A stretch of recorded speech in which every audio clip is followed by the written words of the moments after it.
खोर्धा ठारे अनुष्ठित पाखापाखि 378 कोटी टंका व्यय आज टेक्सटाइल अपरेल गारमेंट रो जो फैक्ट्री उद्घाटन करागला 15 मास पूर्व यार ग्राउंड ब्रेकिंग माननीय मुख्यमंत्री करथिले।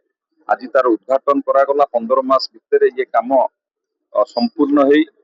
आज एपिक ग्रुप रो फैक्ट्री माध्यम रे ये अंचल रे पाखापाखि 7000 निजुक्ति निजुक्ति एक सुजोग सृष्टि एवं आपण माने भी देखुथिबे पाखापाखि 2000 रु ऊर्ध्व निजुक्ति से माने देई सारलेनी एवं ताप सहित ट्रेनिंग चली ट्रेनिंग करे किभଳି भाबरे ओडिया युवक युवती मानक एठी निजुक्ति दिया जाउची। ये निश्चित भाबरे आम समस्तक पई एक खुशीर कथा गर्वर कथा। माननीय मुख्यमंत्री सबु बेले गुरुत्व दैचंती ओडिसा रे किभଳି भाबरे लेबर इंटेंसिव इंडस्ट्री हबो एवं ओडिया युवक युवती माने निजुक्ति पाइबे। आज एपिक ग्रुप तार ज्वलंत उदाहरण एवं एई भଳି भाबरे ओडिसा रे जो भଳି भाबरे शिल्प अभिवृद्धि रे ओडिसा आगु को बढ़ुची।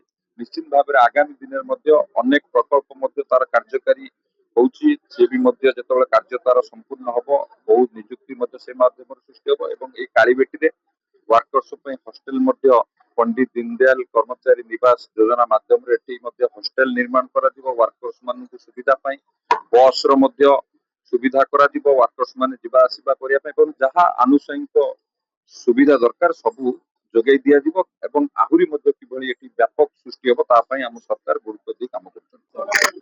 No, we are very very proud. हम लोग को अच्छा लग रहा है उड़ीसा में इन्वेस्टमेंट करना। पहले पहले हम लोग गए थे सेंट्रल गवर्नमेंट में पीयूष गोयल के पास। उन्होंने बोला था आप एक अजीब नया टाइप का कारखाना बनाइए, ऐसा हमारे फैक्ट्री बनाइए जैसा इंडिया में नहीं है। और हमारे हिसाब से हम लोग ने वही किया है और उड़ीसा का गवर्नमेंट ने हम लोग को बहुत सपोर्ट दिया है, हमारे कस्टमर ने हमको बहुत सपोर्ट दिया है। और बाकी तो मैं कुछ बोलना नहीं चाहूंगा बिकॉज जो कारखाना है आपके सामने है, आप देख सकते हैं। पूरा सोलर पैनल है, ऑटोमेशन है। ये हम लोग का जो 40-35 साल का एक्सपीरियंस है और पूरा दिल लगा के ये कारखाना बनाया है। अभी तक तो फिलहाल 2000 है, तो हम हर महीना 500 आदमी लेते हैं। फुल प्रोजेक्ट में 10,000 लेंगे, 10,000 महिला काम करेंगे। अभी मैं डॉलर में बोलूं तो ठीक है आपके और $100 मिलियन। धन्यवाद देवी माननीय मुख्यमंत्री मोहन चरण माझी जी को। धन्यवाद देवी आम इंडस्ट्री मिनिस्टर संपत भाई को जे से महाशय मानकर जो आंतरिकता खोर्धा प्रति रही। सर्वोपरि डबल इंजिन सरकार आसिला परे जो विकसित भारत और विकसित ओडिशा सर्वोपरि विकसित खोर्धार परिकल्पना आज साकार होती।